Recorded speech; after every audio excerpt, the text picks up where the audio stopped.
គ្រប់ជំរាបសួរបងម៉ែបងប្អូននាងខ្ញុំណែតម៉ារ៉ាឌីចាเพจបងប្អូនខ្ញុំឈ្មោះពូតុងជាភាសាអង់គ្លេសហើយអក្សរខ្មែរគឺពូតុងលក់មេផ្សិតចំបើងហើយ account នាងខ្ញុំគឺនីស្រីណែតលក់មេផ្សិតចំបើងឬក៏ណែតម៉ារ៉ាឌីអាហ្នឹងគឺសុទ្ធតែជាកេរនី Facebook របស់ពួកខ្ញុំបើសិនជាបងប្អូនចង់បានមេផ្សិតពូជខ្មែរតម្លៃល្អចាមេផ្សិតល្អសូមឆាតទៅទិញបានចាមេផ្សិតពួកខ្ញុំនេះគឺចេញរាល់អាទិត្យតែម្ដងហើយចេញរាល់ថ្ងៃឲ្យតែបងប្អូនមានការកម្មង់ចារាល់ការដែលពុកម៉ែបងប្អូនយកមេផ្សិតពីខាងពួកខ្ញុំទៅពួកខ្ញុំមានវីដេអូបរិញ្ញាដាំហើយបងប្អូនអាចតាមដានเพจរបស់ពួកខ្ញុំបានចា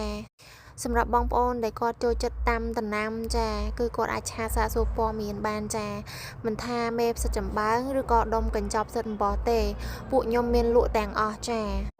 ហើយចំពោះតម្លៃវិញគឺតម្លៃសមរម្យខ្លាំងមែនតែនចាមួយឈុតត្រឹមតែ 25,000 រៀលទេចាហើយបងប្អូនអាចតាមដានបានចាពួកខ្ញុំបរៀនដាំឥតគិតថ្លៃតែម្ដង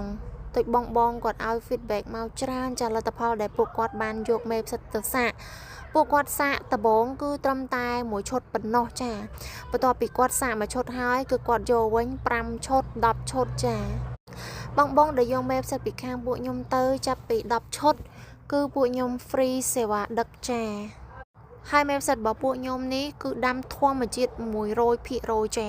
បងម៉ែបងប្អូនដែលយកមេផ្សិតគ្រឿងដែលវាដាំហ្នឹងគឺមានតែមេផ្សិតហើយនឹងអាហារផ្សិតសុទ្ធតែធម្មជាតិទាំងអស់ចាយើងអត់បានប្រើថ្នាំអត់បានប្រើគីមីអីទាំងអស់ណាបងម៉ែបងប្អូនជាផ្សិតធម្មជាតិចាមិនថាផ្សិតអំបោះក៏ដោយផ្សិតអំបោះក៏ជាផ្សិតតែធម្មជាតិដូចគ្នាចាពួកខ្ញុំអត់មានប្រើថ្នាំបាញ់ស្អីដូចជាយើងធ្វើស្រែទេណាអត់ទេណាបងម៉ែបងប្អូនកាលដែលបងប្អូនដាំផ្សិតចំបើងឬក៏ផ្សិតអំបោះខ្លួនឯងនេះបងប្អូនទទួលទានគឺមានសុវត្ថិភាពចាហើយល្អសម្រាប់សុខភាពដូចយើងបានដឹងហើយថាសប្តាហ៍ថ្ងៃនេះម្នាក់ដាំដំណាំគឺគាត់បាញ់ថ្នាំច្រើនជាពិសេសគឺបន្លែផ្លែឈើនាំចូលតែម្ដងចាអញ្ចឹងបើបងចាប់អារម្មណ៍ចូលចិត្តខាងដាំចា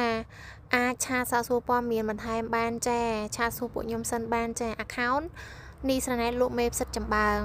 ឬក៏ account ណែតម៉ារ៉ាឌីចាពូតុងលក់មេផ្សិតចំបើងឬក៏ page ពូតុងចាមេផ្សិតចំបើងមេផ្សិតអំបោះគឺពួកខ្ញុំមានលក់ទាំងអស់ចាបងប្អូនអាចឆាតសាកសួរបានចាចំពោះពួកខ្ញុំគឺពួកខ្ញុំអត់ដែរជួល influencer មកថតប្រម៉ូទអីទេចា